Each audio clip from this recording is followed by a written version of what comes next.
At exactly 3:17 in the morning, when even the bravest thoughts begin to feel fragile, Marco woke up to the sound of something breathing inside his room, slow and patient, as if whatever it was had been waiting for him to open his eyes. And in that moment, he did not scream. He did not move because he realized the most terrifying thing was not the sound itself, but the feeling that it had been there long before he noticed it, watching him sleep in the darkness of a house that was never meant to be lived in again. He had moved into the old house only a week earlier, a narrow 2-story place at the edge of a quiet town, where the streetlights flickered like dying stars, and the neighbors closed their windows before sunset. A house given to him by a distant aunt, who said only one thing before handing him the keys: that some houses are not empty, even when no one lives inside them. At first, Marco laughed at the warning, blaming age and superstition. And for the first few nights, nothing unusual happened. Only the normal creaks of old wood and the whisper of wind through broken seals. Until the night he found the small statue under his bed, placed neatly between the dust and the shadow, as if someone had arranged it carefully while he slept. A tiny Santo Niño carved from dark wood, its face calm, its eyes strangely reflective in the weak light of his phone.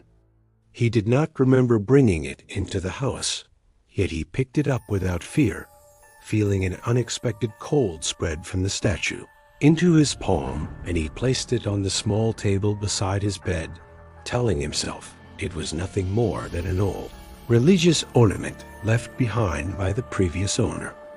That night, he dreamed of footsteps circling his bed, slow, deliberate steps that never came closer, yet never left. And when he woke, the statue was no longer on the table, but standing on the floor, facing him. From that morning on, the house began to change in ways too subtle to explain, but too persistent to ignore. Doors that he was sure he had closed were open again. Lights flickered even when the power was stable, and sometimes, when he stood very still, he could hear a faint childlike humming coming from the walls, a melody without words, repeating the same 3 notes again and again. He tried to convince himself it was stress, that moving into an old house alone could play tricks on the mind. But each night the statue moved closer to his bed, inch by inch, as if pulled by something only it could see. And each time he touched it, it felt colder than before, as if it had been outside in winter, though the room was warm. One evening, unable to bear the unease any longer, Marco searched the house for any sign of where the statue had come from, opening cabinets that had not been touched in years, climbing into the dusty attic where old furniture lay like abandoned memories, until he found a small wooden box hidden behind a beam.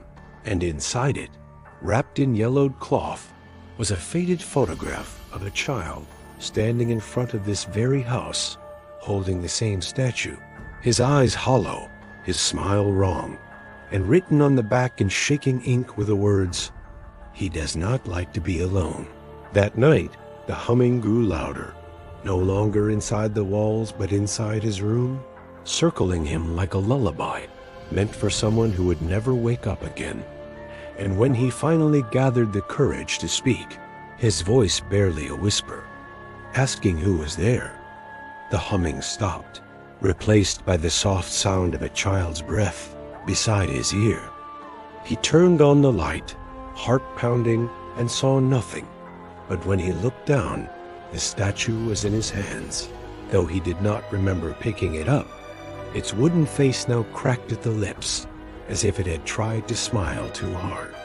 Panic took hold of him then, real and unstoppable, and he decided he would throw the statue away in the morning, leave it somewhere far from the house. But when dawn came, he found the front door locked from the outside, the key missing, and every window sealed shut, as if the house itself refused to let him go. The day passed in a heavy silence, the air thick and unmoving, and as evening fell, he noticed something new on the walls. Faint handprints appearing one by one, small and child-sized, leading from the staircase to his bedroom. He followed them with shaking legs, knowing he should not, knowing every instinct was warning him to stop, but unable to turn away. And when he reached his room, he saw the statue sitting in the center of his bed, upright, waiting. And for the first time, he heard a voice, soft, innocent, and impossibly close, asking him why he wanted to leave. He told himself he was imagining it, that fear was breaking his mind, but the voice answered his thoughts, telling him that this had always been its house, that it had only been lonely, that all it wanted was someone to stay. The lights went out then, plunging the room into darkness, so complete he could not see his own hands. And in that blackness, he felt small fingers wrap around his wrist, cold and gentle, pulling him slowly toward the bed.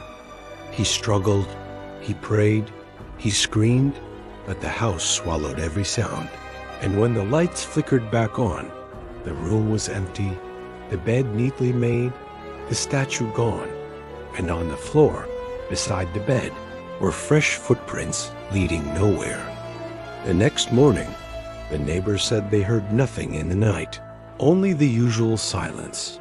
And when they entered the house after Marco never came out, they found no sign of him at all, only a small wooden statue placed carefully on the table, warmer than it should have been.